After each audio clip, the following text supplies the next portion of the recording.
These settings will increase your FPS and give you the best chance to win a Fortnite match, especially in ranked, and take you from this to this. We all know the saying, frames win games. Follow these settings and watch the entire video to gain every frame and possible advantage over other players. Here we go, bloods. Display settings. Preferably, you should set this option to full screen for maximum FPS. But if you're a streamer, then window full screen might be the best option for you. FPS is still extremely consistent and you can tab out anytime to check the chat. 1920 by 1080 full resolution as it gives you the best field of view. But if your PC's already starting to smoke, you may want to try stretch resolution. Try 1440 by 900 at the cost of lower textures. This will lower the quality, but give you the performance. VSync off. Make sure your frame rate matches your monitor refresh rate. In my case, that's 360 Hz. For this part, set your rendering mode to DirectX 11 as we need to change some settings. Restart your game for changes to apply. Graphics. After reset, set your brightness to 111%. It highlights the game nicely and really makes the map pop. User interface contrast I have as 1 times. Set your colorblind mode to try to nope. Try to nope? Nope. Try not to pee? Try to no pay? In the beginning. Oh!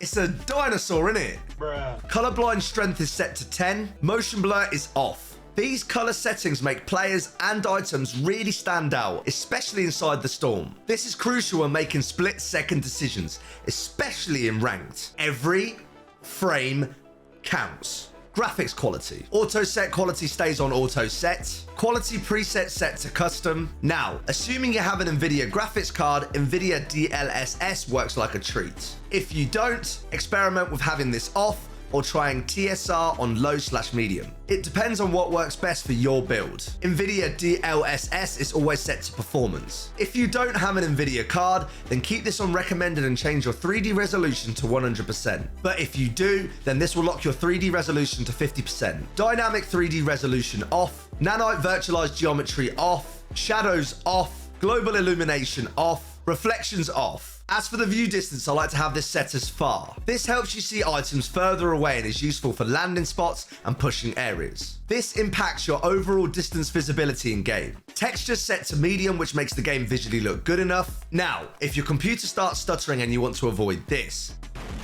then make sure to drop textures to low. Your game might look more like Minecraft, but performance will be more consistent. Effects set to low, post-processing also set to low. Now, before we move on to the advanced graphics, if this video helped increase your FPS so far, then please consider subscribing and liking the video. Now for the advanced graphics. Show FPS should be set to on. Turn off GPU crash debugging and latency markers. And if you've got an NVIDIA card, you'll see NVIDIA Reflex Low Latency. Make sure to set this to on plus boost. Some people change it to on to give them an FPS boost, but I found that on plus boost works best for me. If both settings affect your FPS negatively, then turn it off.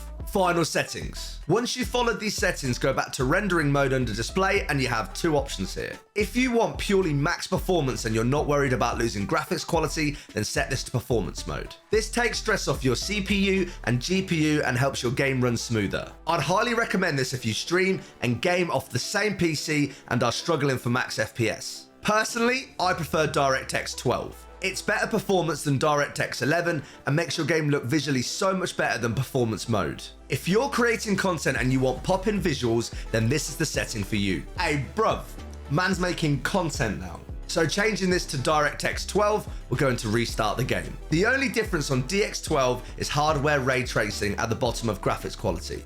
Turn that off. Bonus setting. Click the cogwheel and scroll down to replays. If you're not a content creator and don't care about replays, then turn this off. Replays can reduce performance and take up drive space. Now, if you found this video helpful, consider checking out my last one on how to dominate in Fortnite Zero Build Ranked. And don't forget to use creator code Stallion in the item shop and code Stallion10 over at fnatic.com/shop for 10% off. Already can't wait for the next one, cuz.